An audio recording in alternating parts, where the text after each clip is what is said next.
bahwasanya ya Allah semua ini kau yang atur, semua perpindahan adalah dengan keputusanmu, tidak ada kekuatan apapun daya pun kecuali dengan izinmu, maka aku mohon pertolongan kepada engkau. Maka dengan demikian dia juga mengamalkan tauhid al-uluhiyah karena dia hanya bersandar kepada Allah Subhanahu wa taala. Jibril Radio 24 jam nonstop dengerin kajian tanpa ribet. Di antara ibadah yang sangat agung yang mudah dilakukan dan pahalanya banyak, namun banyak orang meninggalkannya adalah berzikir. Ibadah yang agung, pahalanya banyak, mudah dilakukan, namun banyak orang terhalangi darinya. Oleh karenanya ketika seorang datang menemui Nabi SAW, maka Rasulullah SAW mengatakan, La yazalu lisanuka ratban min dzikrillah. Hendaknya lisanmu senantiasa basah karena berzikir kepada Allah Subhanahu wa taala. Dan bahasan tentang zikir sangat penting, terutama kita hidup di zaman yang orang banyak bukan berzikir kepada Allah, bukan lisan yang menyebut Allah, tetapi menyebut tentang manusia, tentang peristiwa-peristiwa, tentang keburukan-keburukan manusia, sehingga lisan lalai dari mengingat Allah, tetapi malah mengingat manusia. Sebagaimana disebutkan, mengingat Allah adalah obat, mengingat manusia adalah penyakit. Tapi di antara keutamaan zikir yang sedikit kita sampaikan, sebenarnya sangat banyak, sebagaimana disebutkan oleh Ibnu Qayyim dalam kitabnya Al-Wabilus Sayyib. Al-Wabilus Sayyib banyak sekali, puluhan, kalau enggak salah 70 lebih keutamaan berzikir kepada Allah, namun kita sebutkan beberapa saja pada kesempatan kali ini untuk motivasi kita untuk banyak berzikir. Di antaranya siapa yang mengingat Allah Subhanahu wa taala, maka Allah akan mengingatnya secara khusus. Allah berfirman, "Fadhkuruni adzkurkum." Ingatlah aku maka aku akan mengingat kalian, ya. Sebutlah aku maka aku akan menyebut kalian. Ini menunjukkan siapa yang berzikir kepada Allah maka Allah akan menyebutnya secara khusus. Dalam hadis qudsi Allah berfirman, "Man dzakarani fi nafsihi dzakartuhu fi nafsi, wa man dzakarani fi mala'in dzakartuhu fi mala'in khairin minhu." Siapa yang menyebut aku dalam jiwanya, itu dalam hatinya, maka aku pun akan menyebutnya dalam jiwaku. Dan siapa yang menyebut-nyebut aku di hadapan suatu malak, suatu jamaah, maka aku akan menyebutnya di depan jamaah yang lebih baik daripada jamaah tersebut. Yaitu siapa yang menyebut aku di hadapan jamaah, aku akan menyebutnya di hadapan para malaikat. Maka ini adalah al-jaza' min jinsil amal, balasan sesuai dengan perbuatan. Siapa yang ingin disebut-sebut Allah, maka hendaknya dia banyak menyebut-nyebut Allah Subhanahu wa taala. Ini tentu keutamaan yang sangat besar bagaimana seorang hamba disebut-sebut oleh Sang Pencipta.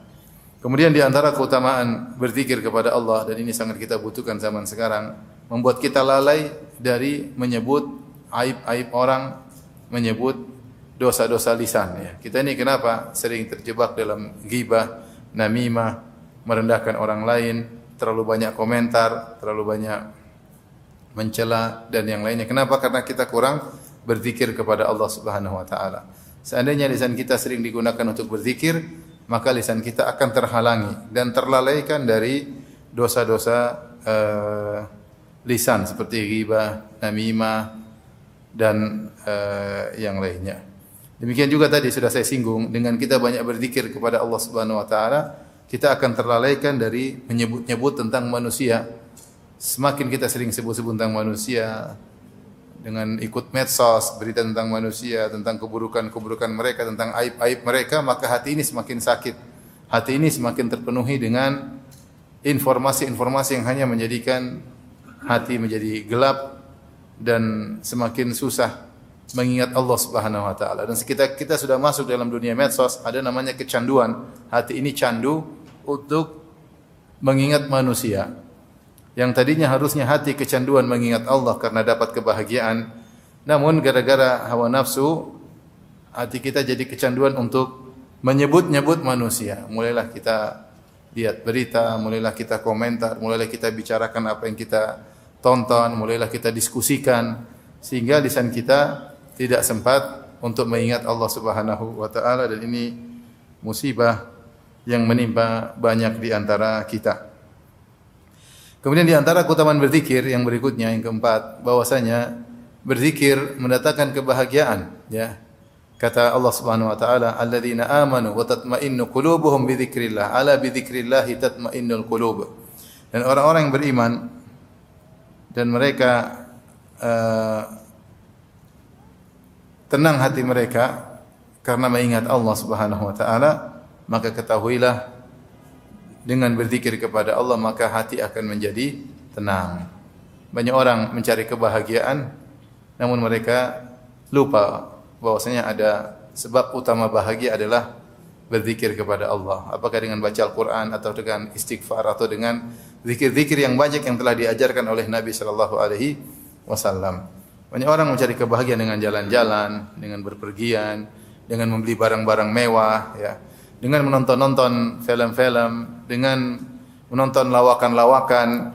Mereka tidak mendapat kebahagiaan. Benar ada kelezatan syahwat, benar tersalurkan syahwat tersebut, ada ketawa ketiwi, tetapi bahagia adalah suatu yang lain. Kebahagiaan tempatnya di hati, ya. Oleh karenanya, siapa yang ingin bahagia, maka hendaknya dia banyak mengingat Allah Subhanahu wa taala, banyak berzikir kepada Allah Subhanahu wa taala, ya. Sampai Ibn Taimiyah rahimahullah menyebutkan bahwasanya kebutuhan manusia terhadap zikir seperti kebutuhan ikan terhadap air. Tanpa air maka ikan tersebut akan mati. Tanpa zikir manusia layaknya hatinya mati, ya. Orang yang mengingat Allah dengan orang tidak mengingat Allah kal hayyil wal mayyit, seperti orang yang hidup maupun orang yang mati. Maka saya katakan, di zaman sekarang ini orang banyak mencari jalan-jalan kebahagiaan, namun mereka tidak meraihnya, ya. Karena mereka mencari kebahagiaan dengan cara yang salah. Sebagian orang pergi jalan-jalan ke luar negeri, ya. Sampai di sana ribut. Yang satu pingin ke utara, satu pingin ke selatan, yang satu pingin ke tempat main ini, yang satu pingin ke tempat main yang sana. Sudah sampai di tempat senang-senang malah ribut, ya. Kemudian pulang juga ribut, terlalu banyak uang dikeluarkan, akhirnya ribut, ya. Bahagia yang penting adalah mengingat Allah Subhanahu wa taala dimanapun kita berada. Kemudian juga di antara faedah zikir yang menakjubkan adalah menguatkan hati dan menguatkan badan. Hati menjadi kuat. Seorang kalau sering berzikir hatinya kuat, dia sabar, tegar. Kekuatan hati itu luar biasa kita butuhkan di zaman sekarang ini. Kehidupan di sini di zaman kita banyak ujian, banyak cobaan, banyak cercaan. Kalau hati kuat, maka kita tegar menghadapi ujian-ujian tersebut. Ternyata bukan cuma hati aja yang kuat, fisik juga kuat. Makanya ketika dalam hadis Sahih Bukhari dan yang lainnya, ketika Fatimah radhiyallahu taala anha minta pembantu kepada Nabi sallallahu alaihi wasallam, maka Nabi sallallahu alaihi wasallam tidak kasih pembantu. Nabi malah suruh berzikir sebelum tidur.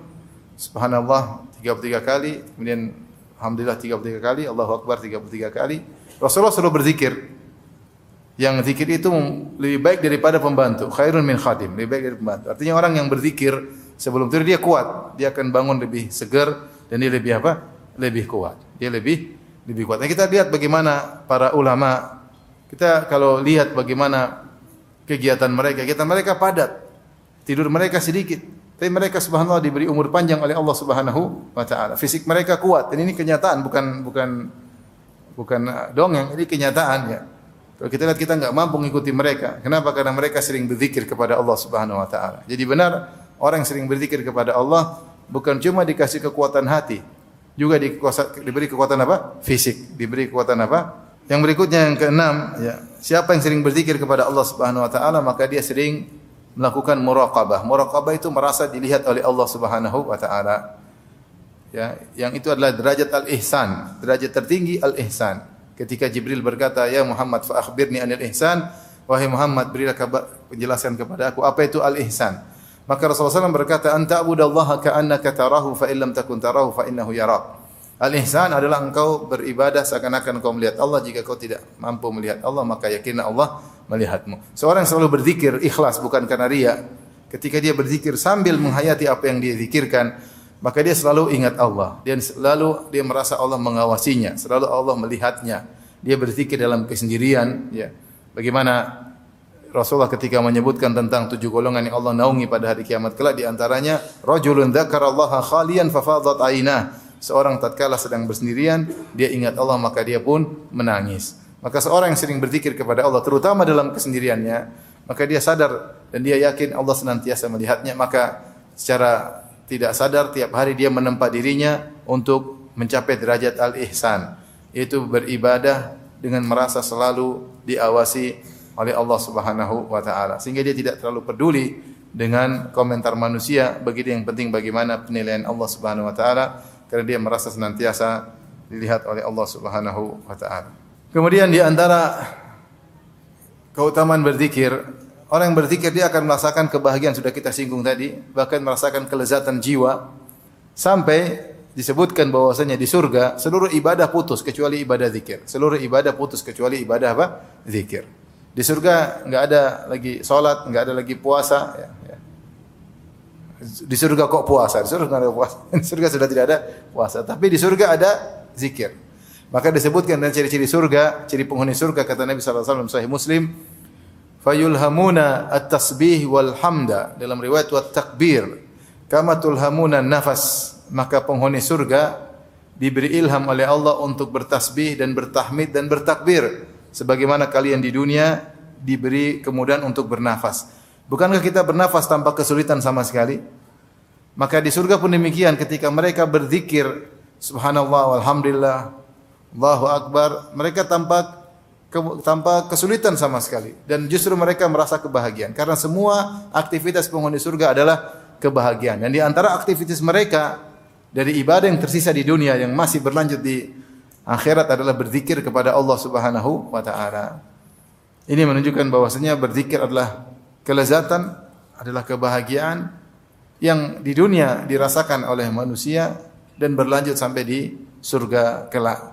Maka kenapa kita meninggalkan kebahagiaan tersebut? Kemudian di antaranya sebenarnya menyebutkan bahwasanya di antara faedah zikir adalah sebab keberhasilan dan kemenangan, sebab keberhasilan dan kemenangan.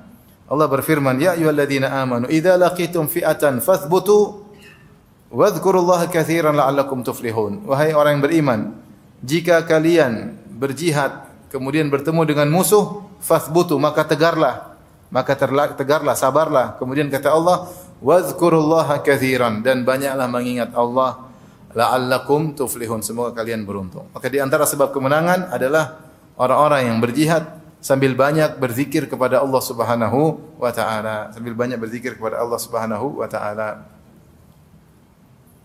Bahkan terkait dengan perkara duniawi, kata Allah Subhanahu wa taala, fa idza qadiyatis salatu fatashiru fil ardi wabtaghu min fadlillah wadhkurullaha katsira. Jika sudah selesai salat Jumat, maka bertebarlah kalian di atas muka bumi dan mencarilah karunia Allah. Kemudian wadhkurullaha katsira, dan banyaklah mengingat Allah Subhanahu wa taala. Maka seorang berusaha, berikhtiar dengan bertebar di atas muka bumi mencari rezeki, jangan lupa ingat Allah. Maka dengan mengingat Allah Subhanahu wa taala, maka dimudahkan kesuksesan, baik sukses duniawi maupun sukses ukhrawi. Kemudian di antara keutamaan zikir sudah kita singgung di awal pengajian adalah ibadah yang ringan namun pahalanya sangat besar. Ya, setiap zikir ada keutamaan-keutamaan. Siapa yang zikir begini diampuni dosa-dosa, siapa yang zikir begini, banyak sekali keutamaan zikir. Padahal dia ibadah yang ringan. Namun sudah ringan, pahalanya besar. Kata Syekh Utsaimin rahimahullah, namun banyak orang terhalangi. Ini menunjukkan bahwasanya hidayah taufik di tangan Allah Subhanahu wa taala. Lihat kita sekarang, siapa yang orang sering berzikir? Jarang. Ya, yang sering berzikir jarang. Ya. Sudah beli alat hitung-hitung pun tidak dipakai. Ya. Tidak dipakai. Bahkan beli 5, beli 4, tidak dipakai. Itu alat bantu aja untuk ngitung. Tidak ada masalah seorang ingin berzikir dengan menghitung-hitung, tidak jadi masalah. Yang penting ikhlas. Penting ikhlas pada Allah Subhanahu wa taala. Maka ini ibadah yang ringan, ya. Tetapi pahalanya banyak, namun banyak orang yang tidak diberi taufik oleh Allah untuk melakukannya. Kemudian di antara keutamaan zikir, ya, bahwasanya ibadah disyariatkan oleh Allah di antaranya untuk mengingat Allah Subhanahu wa taala, untuk mengingat Allah, untuk zikir. Seperti firman Allah tentang salat. Allah berfirman kepada Nabi Musa, "Wa aqimis salata li dzikri." Dirikanlah salat untuk mengingatku, untuk berzikir kepadaku. Wa aqimis salata li dzikri. Ya, Allah juga berfirman, "Inna salata tanha 'anil fahsya'i wal munkar wa la dzikrullahi akbar." Sungguhnya salat itu mencegah dari keburukan, dari maksiat dan kemungkaran, dan zikir kepada Allah lebih besar, ya. Kemudian juga misalnya haji ada tawaf, ada sa'i. Kata Nabi sallallahu alaihi wasallam, "Inna ma ju'ila at-tawafu bil bait wa baina Safa wal Marwa wa ramyul jimar li iqamati dzikrillah. Sungguhnya dijadikan tawaf 7 putaran. Demikian juga sa'i antara Safa dan Marwa dan melempar jamarat untuk apa? Li iqamati dzikrillah, untuk berzikir kepada Allah Subhanahu wa taala. Jadi tujuan syariat haji itu untuk zikir kepada Allah Subhanahu wa taala. Ya. Ya. Semua dari awal sampai akhir. Makanya hari-hari tasyrik juga Allah berfirman, "Wadhkurullah fi ayyamin ma'dudat." Berzikirlah kepada Allah di hari-hari tasyrik. Jadi haji dari awal sampai akhir intinya untuk berzikir. Bukankah ketika kita tawaf untuk berzikir kepada Allah? Setiap lewat Hajar Aswad kita mengatakan Allahu Akbar. Bukan setiap sa'i kalau sampai di Safa dan Marwah kita berzikir kepada Allah. Bukankah lempar jamarat kita bilang Allahu Akbar. Maka semua syariat, salat, haji adalah untuk berzikir kepada Allah Subhanahu wa taala. Demikian juga Rasulullah SAW bersabda, "Afdalul haji al-hajju wa thajju." Sebaik-baik haji adalah yang diantaranya yang paling banyak bertalbiyah, dan talbiyah adalah zikir kepada Allah Subhanahu wa taala. Oleh karenanya para ulama juga mengatakan ibadah yang terbaik adalah ibadah yang paling banyak zikirnya. Kalau ditanya siapa orang yang puasanya paling terbaik? Orang yang puasanya yang paling terbaik adalah orang yang ketika puasa paling banyak mengingat Allah Subhanahu wa taala. Artinya siapa orang yang salat terbaik? Orang yang salat terbaik adalah yang paling khusyuk, yang paling banyak mengingat Allah dalam salatnya. Siapa haji yang terbaik? Haji yang terbaik adalah orang yang paling banyak mengingat Allah dalam hajinya. Demikian, siapa mujahid terbaik? Mujahid terbaik adalah orang yang berjihad dan paling banyak mengingat Allah dalam jihadnya. Yang Allah mengatakan, "Fathbutu wadhkurullaha katsiran." Tegaklah kalian dalam medan pertempuran dan banyaklah mengingat Allah Subhanahu wa taala. Maka semua ibadah ditinjau mana ibadah yang terbaik, dilihat kalau semakin banyak dia berzikir kepada Allah dalam ibadahnya tersebut, maka dia telah melakukan ibadah yang terbaik.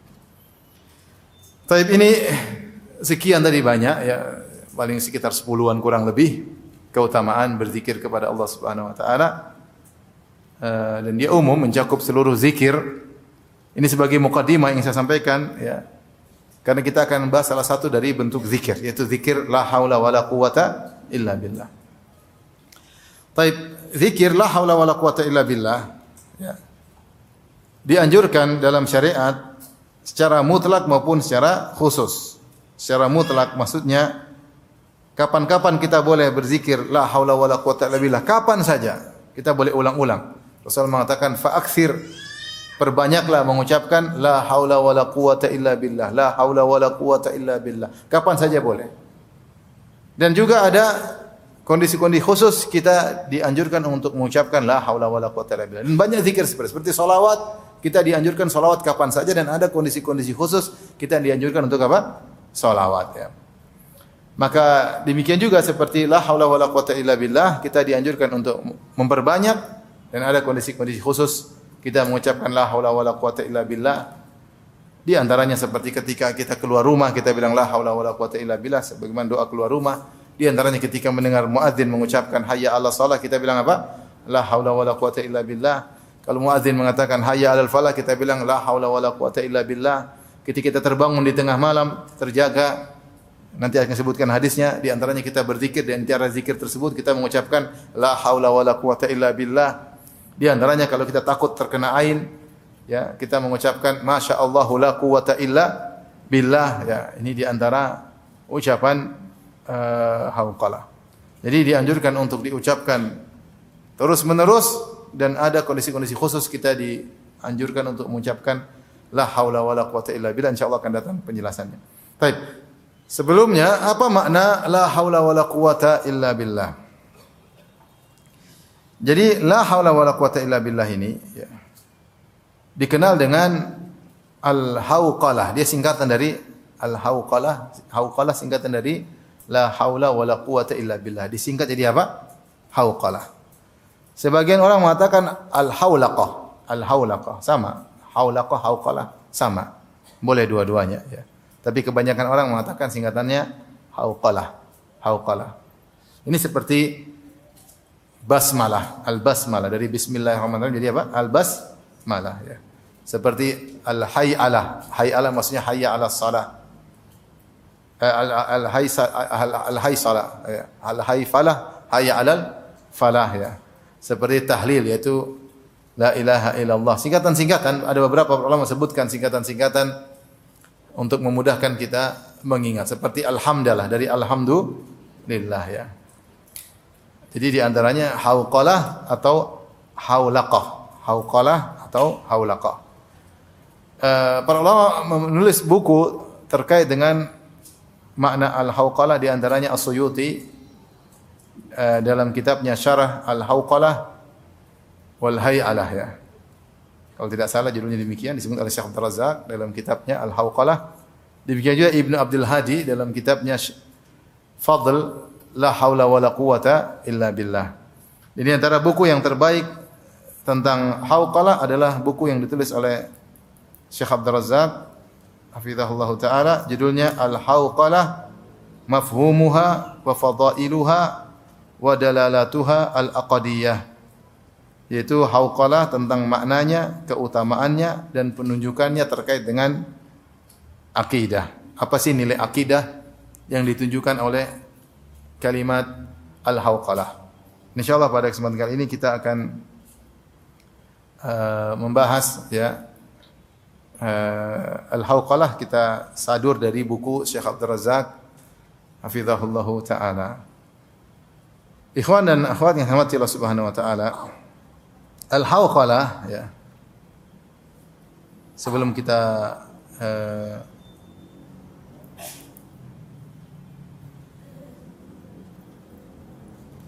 sebutkan keutamaannya, disebut apa makna al-hauqalah. Makna al-hauqalah. Al-hauqalah tentunya la haula wala quwata illa billah. Secara sederhana, secara bahasa, la itu tidak ada, haula yaitu adalah gerakan atau perpindahan. Tahawul secara bahasa artinya berpindah atau harakah. Haul maksudnya perpindahan atau al-harakah, tahawul atau al-harakah. Yaitu tidak ada perpindahan apapun, tidak ada perubahan apapun. Jadi bisa diartikan perpindahan atau perubahan. Bisa diartikan perpindahan atau perubahan. La haula, tidak ada perpindahan, tidak ada perubahan kecuali dengan izin Allah Subhanahu wa taala. Wala quwata, quwata kita ngerti, kuat, kekuatan. Ya, kekuatan lawan dari kelemahan. Ya, tidak ada kekuatan, tidak ada upaya kecuali dari Allah Subhanahu wa taala. Kebanyakan kita ketika menafsirkan, menerjemahkan la haula wala quwata illa billah, maknanya tidak ada daya dan upaya kecuali dari Allah. Sebenarnya kurang, karena itu baru makna kuat. Itu la quwata illa billah. Ada haul.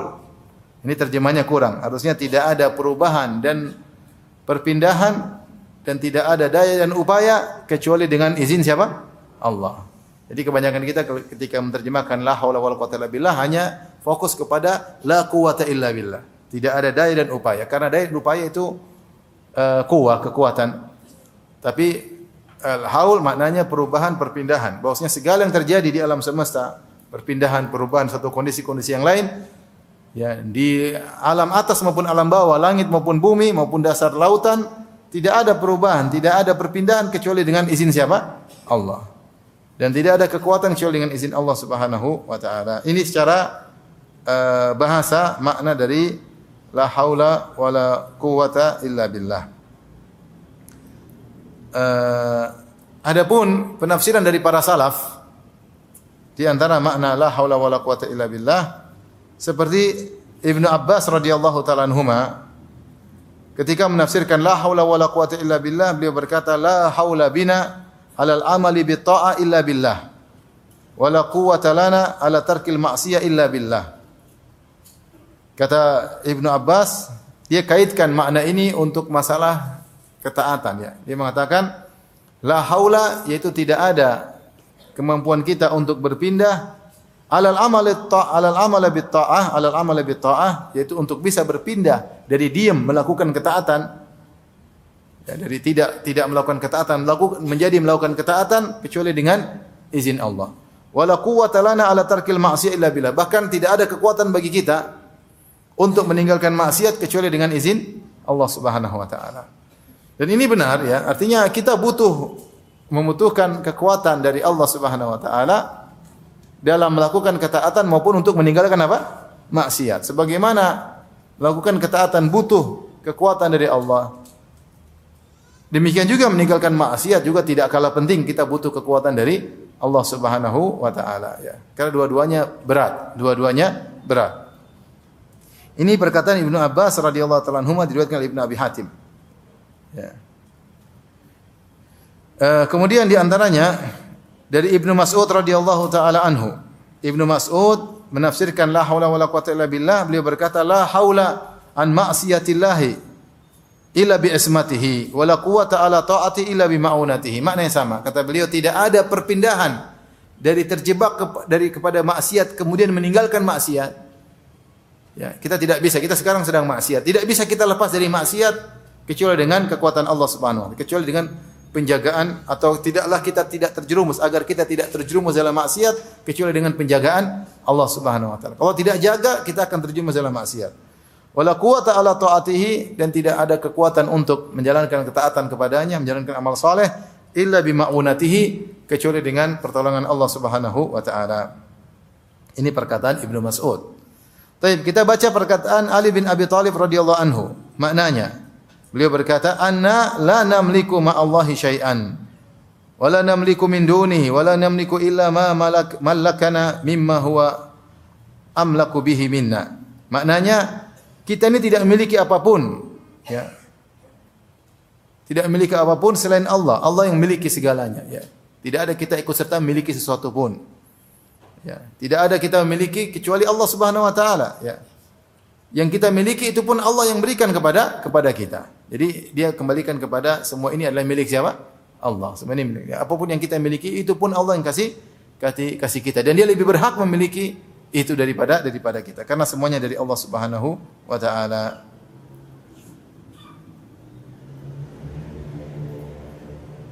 Kemudian diriwayatkan dari Zuhair bin Muhammad, tafsir la haula quwata billah, dia berkata, la ta'khudhu ma tuhibbu illa billah.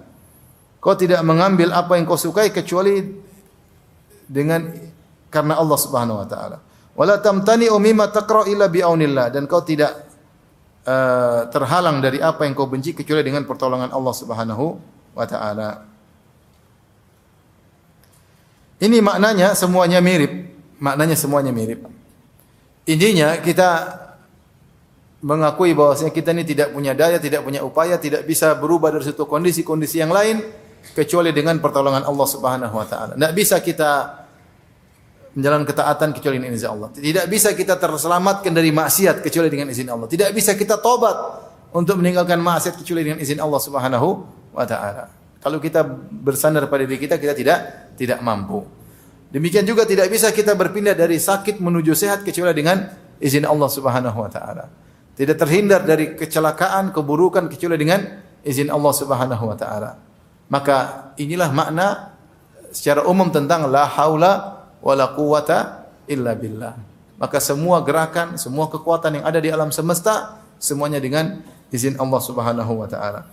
Oleh karenanya kalimat la haula wala quwata illa billah disebut oleh para ulama dengan kalimat al-isti'anah. Kalimat al-isti'anah itu zikir untuk isti'anah. Kalimat al-isti'anah maksudnya zikir untuk minta pertolongan kepada Allah. Zikir untuk minta pertolongan kepada Allah Subhanahu wa taala. Ini disebut oleh Syekhul Islam Ibnu Taimiyah rahimahullah taala dan juga para ulama yang lain. Makanya ketika seorang mendengar muadzin berkumandang hayya 'ala shalah, marilah menuju salat, maka dia mengucapkan apa? La haula wala quwata illa billah. Dia zikir, dia mengatakan tidak ada daya, tidak ada upaya, tidak ada perpindahan dari tidurku menuju ke wudu kemudian menuju ke masjid kecuali dengan izin Allah Subhanahu wa taala. Nah, kalimat ini meskipun dia berupa khabar, intinya khabar, dia pengkhabaran, tapi dia maknanya insya, maknanya minta. Ya Allah, kalau gitu berikanlah aku kekuatan. Dan ini biasa dalam bahasa Arab. Terkadang kita mengucapkan satu khabar, tapi tujuannya untuk apa? Meminta.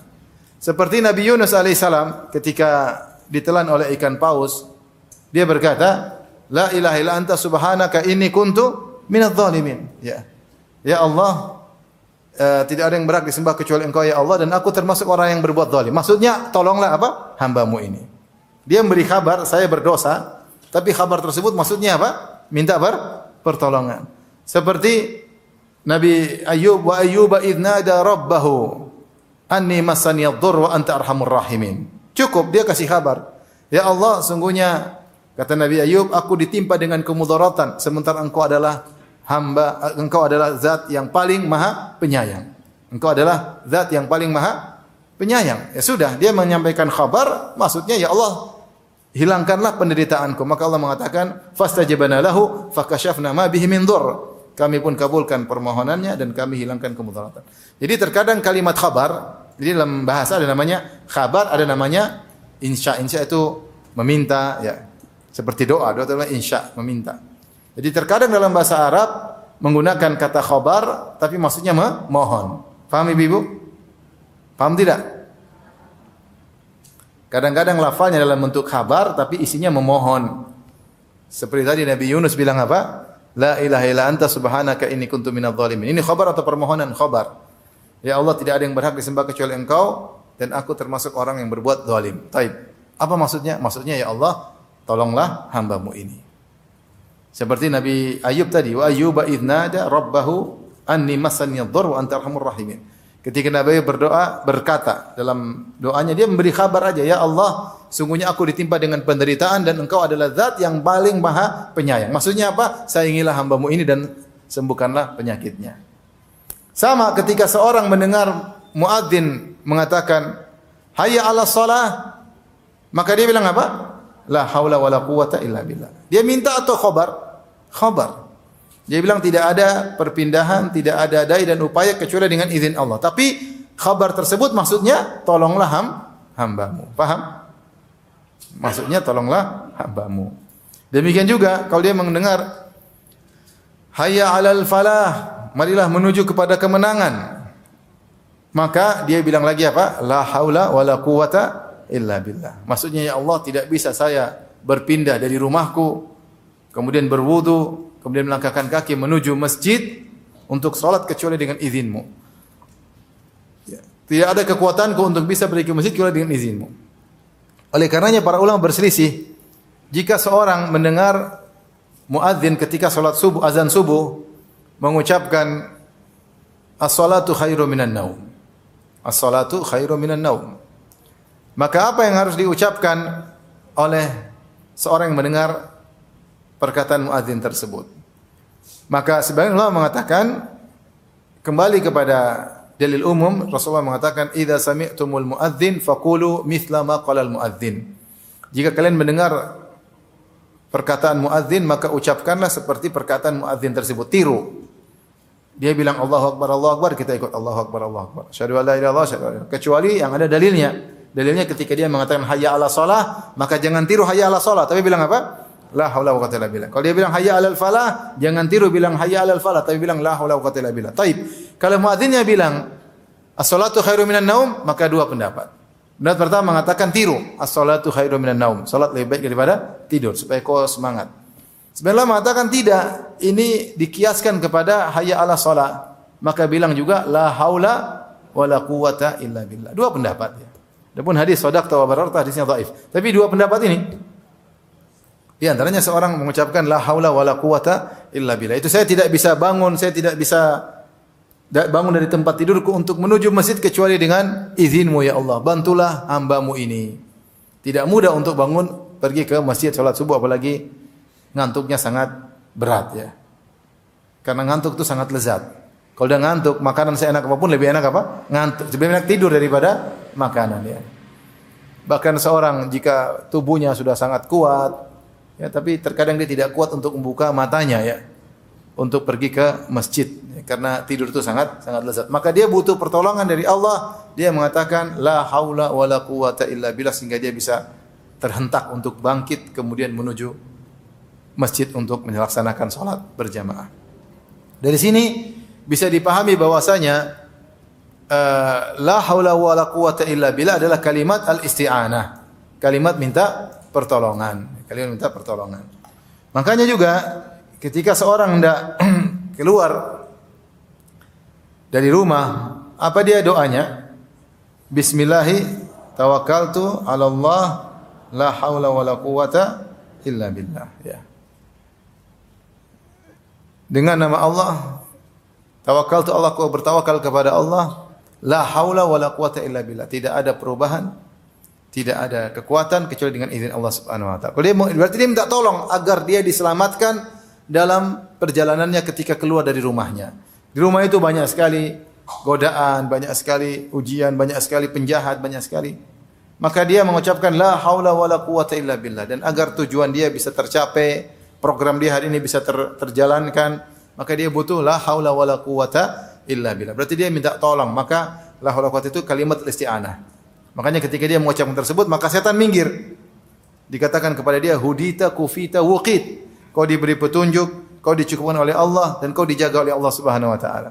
Maka setan akhirnya minggir, tidak berani menggodanya karena dia sudah minta pertolongan kepada Allah dengan kalimatul isti'anah, doa minta pertolongan, la haula wala quwata illa billah. Dan inilah sebenarnya kalimat al-isti'anah, la haula wala quwata illa billah, inilah yang merupakan sama maknanya dengan wa iyyaka nasta'in. Wa iyyaka nasta'in yang selalu kita ikrarkan dalam salat kita, iyyaka na'bud wa iyyaka nasta'in.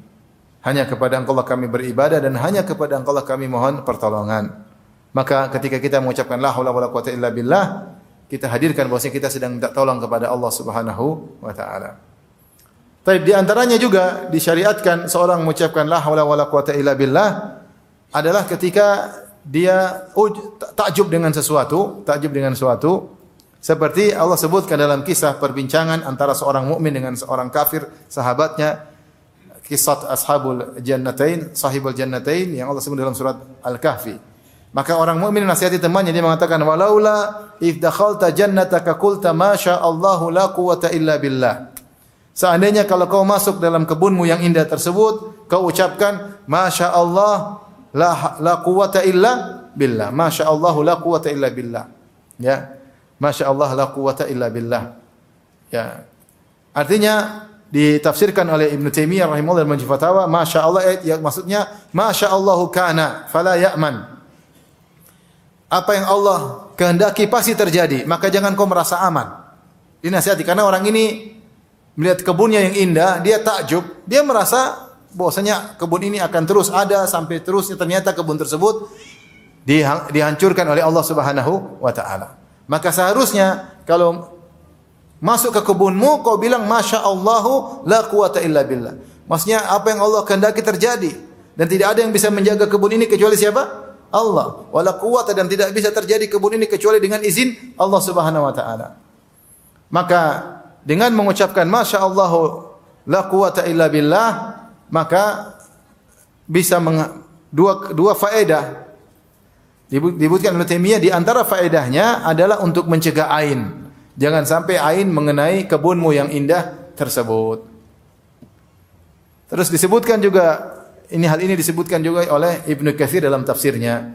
Bahwasanya di antara zikir yang bisa kita ucapkan kalau takut terkena ain, kita bilang masya Allahu la quwata illa billah. Masya Allahu la quwata illa billah. Ini disebutkan oleh Ibnu Taimiyah dalam Majmu' Fatawa, disebutkan oleh Ibnu Katsir dalam tafsir ayat ini, dan juga disebutkan oleh Syekh bin Baz, Syekh Utsaimin rahimahullah, dan juga Lajnah Daimah.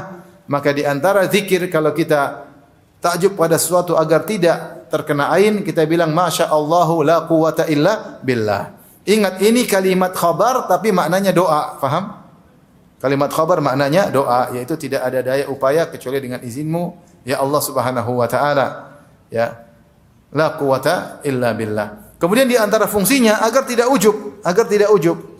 Karena sahibul jannatain ini, orang kafir pemilik dua kebun yang indah ini, dia ujub dengan kebunnya yang indah. Dia ujub.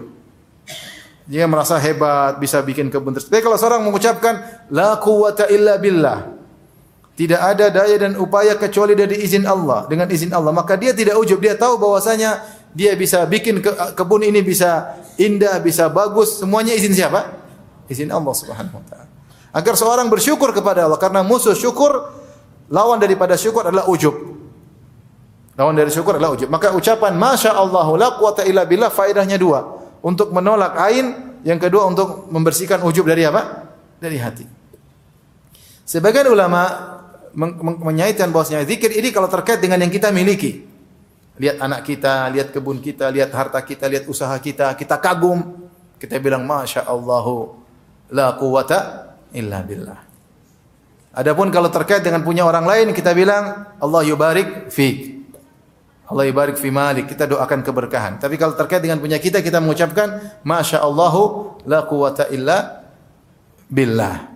Sebagian ulama mengatakan umum seperti zahir dari pendapat Ibnu Taimiyah bahwasanya kita boleh ucapkan untuk milik kita maupun milik orang lain. Maka disunnahkan seorang kalau melihat sesuatu yang menakjubkan dia mengucapkan dua doa. Pertama dia mengatakan Masya Allahu la quwata illa billah. Yang kedua dia doakan keberkahan bagi hal tersebut. Dia mengatakan barakallahu fik, Allah yubarik fik, ya. Atau dia mengucapkan khabar dalam bentuk khabar, dia mengatakan Masya Allah tabarakallah. Seperti ini perkataan sebagian ulama. Maksudnya khabar tapi maksudnya untuk berdoa. Semoga diberkahi, ya. Dan ketika kita mengucapkan pada suatu yang kita takjub, Masya Allah la quwata illa billah, maka kita minta tolong kepada Allah agar menjaga apa yang kita miliki ini, agar tidak kena apa? Tidak kena ain. Makanya la quwata illa billah termasuk kalimat al-isti'anah. Itu minta tolong kepada Allah agar apa yang kita kagumi ini, anak kita kayak harta kita kayak usaha kita kayak, agar dijaga oleh Allah Subhanahu wa taala karena mudah terkena ain. Kalau ain kena mudah apa? Mudah rusak, ya, mudah rusak. Dan tadi fungsinya juga agar tidak ujub, Maka kalimat la haula wala quwwata illa billah adalah kalimat al-isti'anah. Makanya mendukung bahwasanya kalimat Masya Allah la quwwata illa billah adalah untuk menolak ujub. Bukankah kita juga dianjurkan, disyariatkan kalau habis makan atau habis minum kita berdoa apa? Apa doanya? Alhamdulillahilladzi at'amani hadza ta'am wa razaqanihi min ghairi haulin minni wala quwwah. Segala puji bagi Allah Subhanahu wa taala yang telah memberikan aku rezeki makanan ini atau minuman ini. Min ghairi haulin minni wala quwwah, tanpa haul dan tanpa kuat dariku. Ya. Agar kita tidak ujub, kita bisa makan ini dari Allah, agar kita pandai bersyukur. Jadi kalau seorang habis buat sesuatu, Masya Allah la quwwata illa billah. Jadi dia ingat bahwa sini semuanya yang kasih adalah Allah. Kau tidak punya kekuatan. Yang kau bisa bikin ini kenapa? Karena yang kasih kekuatan kepadamu siapa adalah Allah. Yang bikin kasih kecerdasan kepadamu adalah Allah. Yang kasih ide kepadamu adalah siapa? Allah. Yang menyiapkan segala sesuatu adalah Allah. Kalau Allah tidak kasih satu saja dari rangkaian keberhasilan yang mau dicabut satu saja, buyar semua proyekmu. Maka kita bilang Masya Allahu la quwwata illa billah. Maka ini adalah kalimat al-isti'anah. Taib. InsyaAllah ikhwan dan akhwat, ibu dan bapak sudah paham tentang maknanya. Jadi la haula quwwata illa billah kita gunakan ketika kita butuh pertolongan dari Allah Subhanahu wa taala. Dan ini bisa dikiaskan kapan kita melihat sesuatu yang kita berat, kita bilang apa? La haula wala quwwata illa billah. Maksudnya adalah ya Allah tolonglah hambamu ini. Lihat pekerjaan sulit, kita bilang apa? La haula wala quwwata illa billah. La haula wala quwwata illa billah. Makanya di antara kesalahan disebut oleh Ibnu Taimiyah rahimahullah taala, kalimat ini digunakan untuk istirja sebagai pengganti inna lillahi wa inna ilaihi rajiun. Ini salah penggunaan. Lihat piring pecah, la haula wala quwata illa billah, salah. Harusnya apa? Inna lillahi wa inna rajiun. Ini piring milik Allah. Udah Allah mau kasih pecah terserah Allah Subhanahu wa taala. Ada orang kecelakaan, jangan bilang la haula wala quwata illa billah, bilangannya apa? Inna lillahi wa inna ilaihi rajiun. Tapi kalau istri ngomel, bilangnya apa? Bapak bilangnya apa? Istri ngomel apa? Inna lillahi atau la haula wala quwata illa billah? Dua-duanya, inna lillahi wa inna ilaihi rajiun. La haula wala quwata illa billah. Sabar ya Allah, kuatkanlah diriku untuk bersabar. Intinya jangan salah penggunaan. Jadi kalau musibah bilang inna lillahi wa inna ilaihi rajiun, kalau ingin ditolong oleh Allah bilang apa? La haula wala quwata illa billah. Ya. Jadi banyak sekali ditunjuk oleh lafal ini. Tapi di antara makna akidah yang ditunjukkan oleh la haula wa quwata illa billah, pertama tadi kita minta pertolongan kepada Allah Subhanahu wa taala.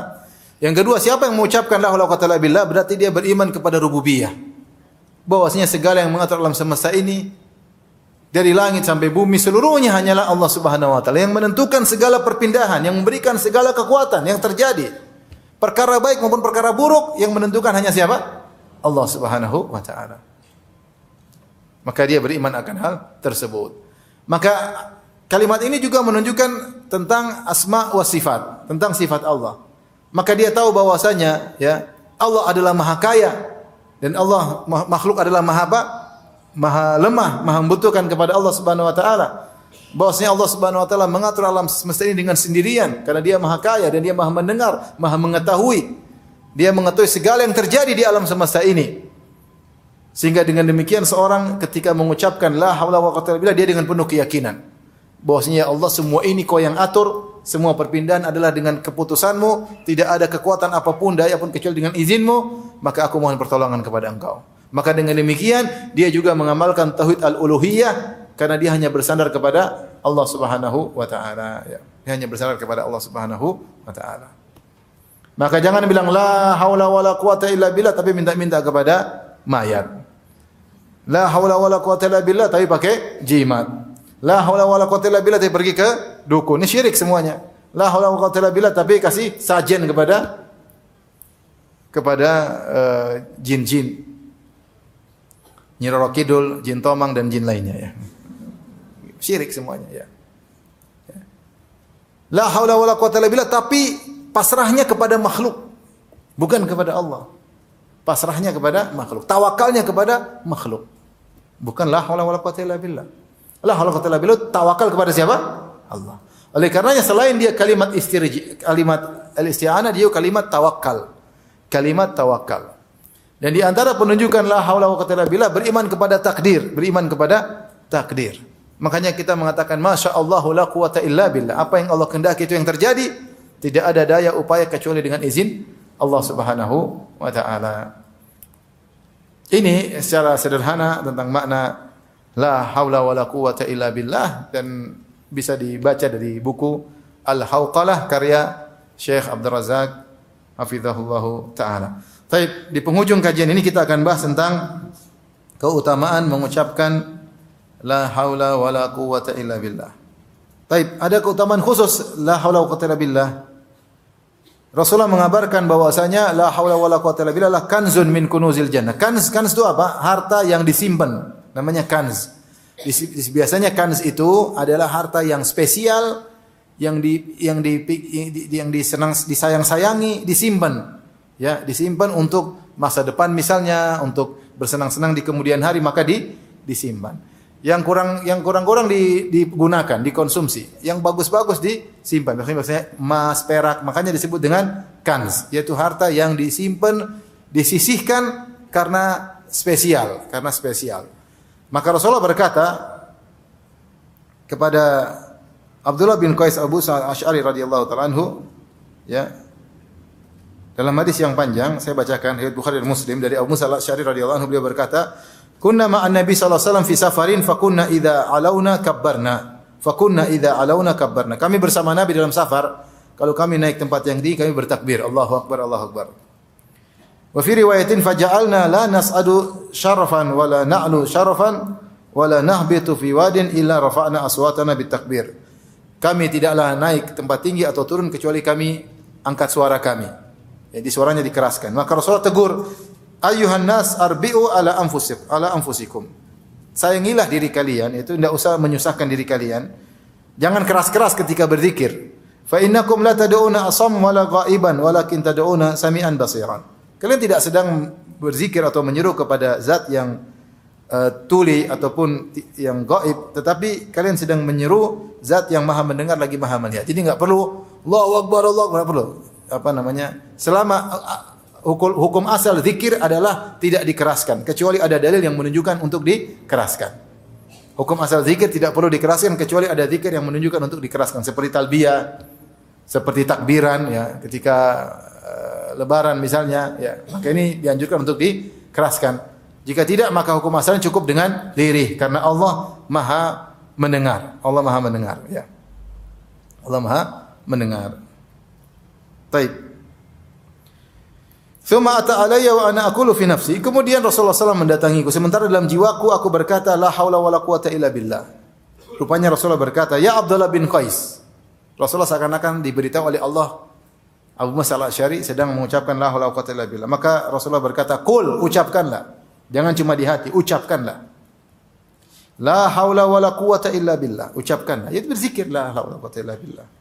Fa innahu kanzun min kunuzil jannah. Karena la haula wala quwata illa billah adalah kanz. Itu tadi saya bilang harta yang disimpan yang mewah di surga. Ya, artinya pahalanya besar.